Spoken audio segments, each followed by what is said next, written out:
बिस्मिल्लाहिर्रहमानिर्रहीम। व्यूअर्स, आज का लेक्चर जो है वो बड़ा मशहूर मारूफ टॉपिक है, रेस सब जुडिस। रेस सब जुडिस का मतलब है कि कोई भी ऐसा मैटर जो कि अदालत में चल रहा हो और अंडर कंसिडरेशन हो। सीपीसी का सेक्शन 10 जो है वो इसको डील करता है।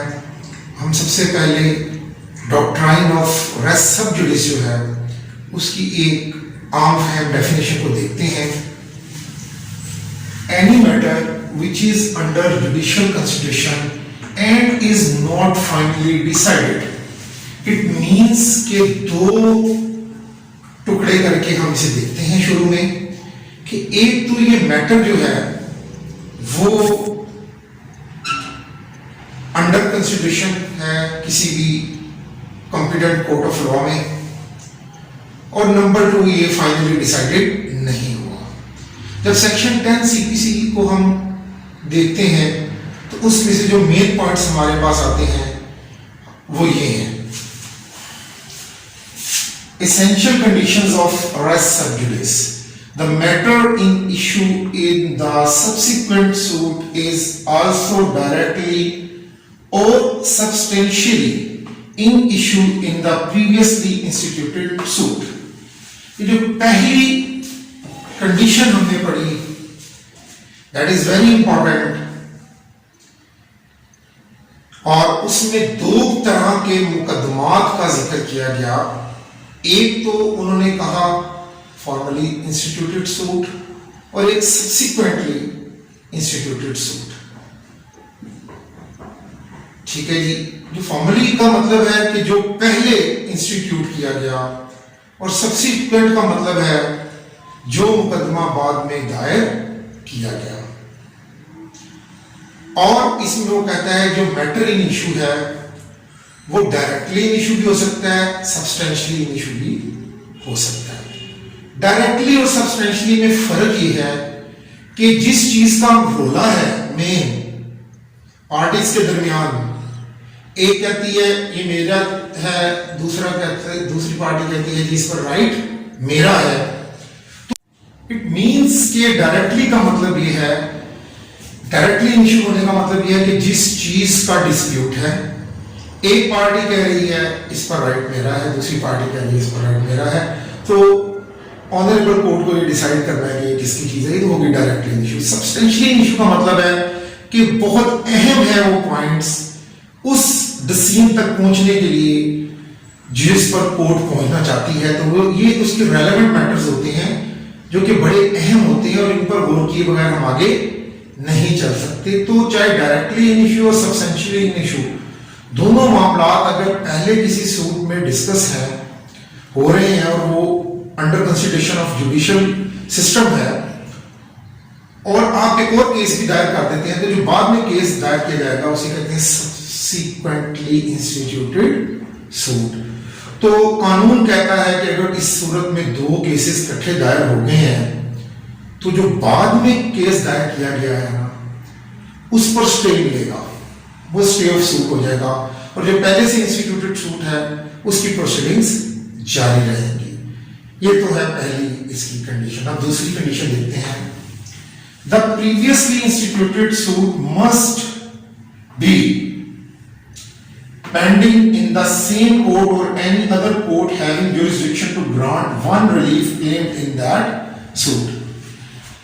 It means के दूसरे पॉइंट में कंपिटेंसी ऑफ द कोर्ट को जिक्र किया गया है कि जो पहले फॉर्मल सूट जो चल रहा है वो भी कंपिटेंट कोर्ट ऑफ जो कंपिटेंट कोर्ट है, कोर्ट ऑफ कंपिटेंट जुरिस्डिक्शन है, उसमें पेंडिंग हो, और जो सब्सिक्वेंटली आप फाइल करेंगे सूट वो भी किसी कॉम्पिटेंट कोर्ट में ही फाइल होगा। तो इधर इसने इस पॉइंट में ये डिस्कस किया गया है कि जो केसेस जो पहले से दायर शुदा सूट है उसका किसी कॉम्पिटेंट जो, और उसमें दो तरह के मुकदमात का जिक्र किया गया। एक तो उन्होंने कहा फॉर्मली इंस्टीट्यूटेड सूट और एक सब्सिक्वेंटली इंस्टीट्यूटेड सूट। ठीक है जी। जो फॉर्मली का मतलब है कि जो पहले इंस्टीट्यूट किया गया और सब्सिक्वेंट का मतलब है जो मुकदमा बाद में दायर किया गया। और इसमें वो कहता है जो मैटर इन इशू है वो डायरेक्टली इन इशू भी हो सकता है, सब्सटेंशियली इन इशू भी हो सकता है। डायरेक्टली और सब्सटेंशियली में फर्क ये है कि जिस चीज का रोला है मेन पार्टीज के दरमियान, एक कहती है ये मेरा है, दूसरा कहता है, दूसरी पार्टी कहती है जिस पर राइट मेरा है। तो नेक्स्ट पॉइंट में अभी हम देखते हैं और उसमें लिखा गया है parties must be litigating in both suits under the same title legal capacity और इंटरेस्ट।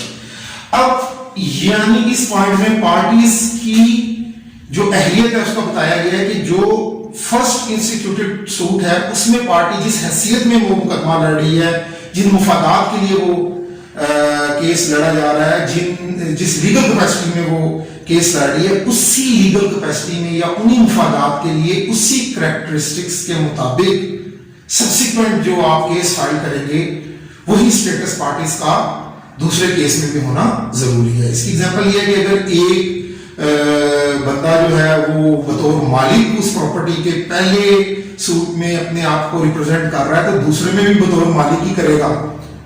अगर वो दूसरे में जाकर बतौर खुद को मोर्गेजर या टेनेंट किसी और कैपेसिटी में ले जाता है तो फिर ये कंडीशन जो है ये फुलफिल नहीं हो सकेगी उसकी।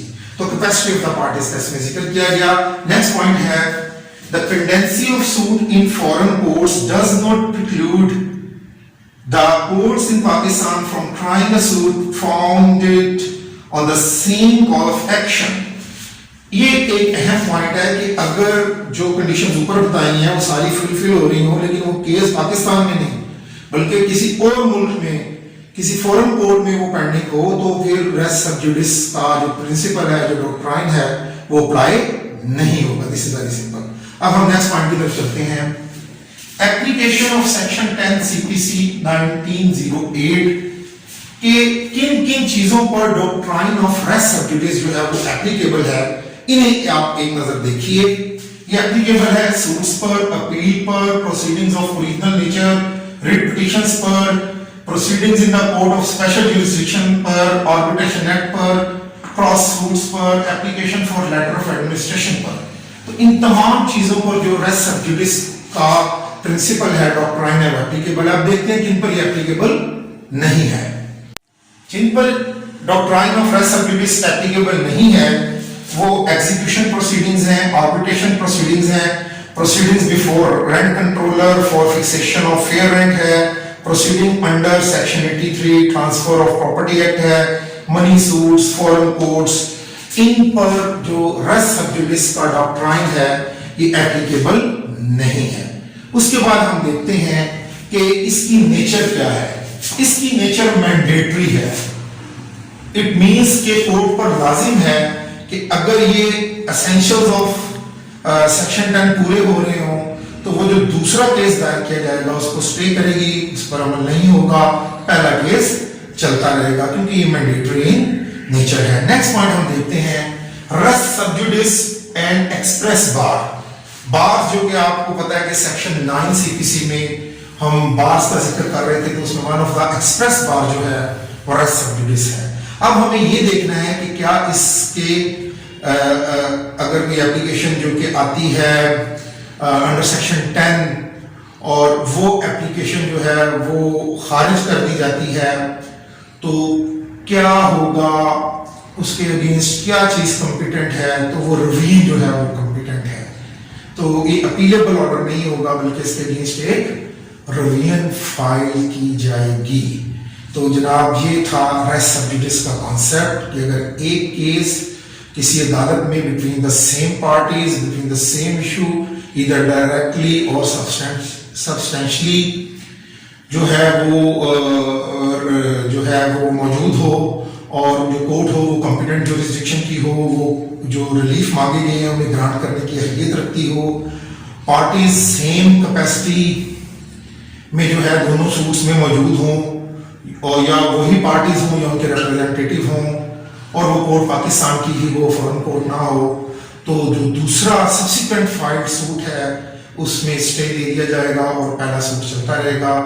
जनाब, इसी के साथ मैं आपसे इजाज़त चाहूँगा और आपसे रिक्वेस्ट करूँगा कि आप मेरे चैनल को सब्सक्राइब करें, बेल बटन को प्रेस करें, लाइक करें, ताकि इस तरह की इंफॉर्मेटिव वीडियोस आप तक पहुँचती रहें।